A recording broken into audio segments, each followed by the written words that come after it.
आहे चौका बैठल दुल्हा रोएलन गे माई। चौका बैठल दुल्हा रोएलन गे माई।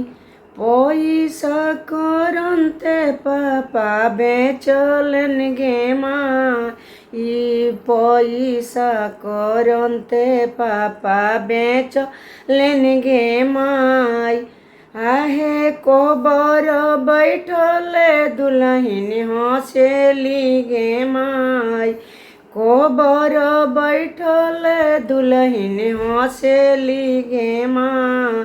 आई रुपया से पापा मुनकर खरीदलन गे माई।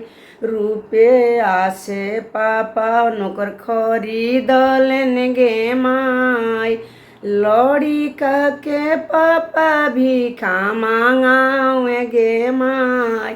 आहे लड़िका के पापा बड़ा भिख मांगा हुए गे माई। गामछा बिछा के भीख मांगेलन गे माई। आहे लड़की के पापा बड़ा दानी हुए गे माई। गामछा बिछा के नोट लुटावेलन गे माई। आहे लड़की के पापा बड़ा दानी हुए गे माई। गामछा बिछा के नोट लुटावेलन गे माई। आहे लड़िका के पापा भिखा मांग हुए गे माई। गामछा बिछा के नोट मांगेलन गे माई।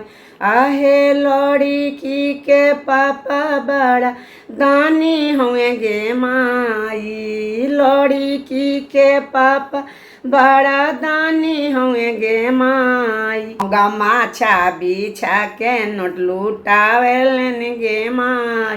गामछा बिछा के नोट लुटावेलन गे माई।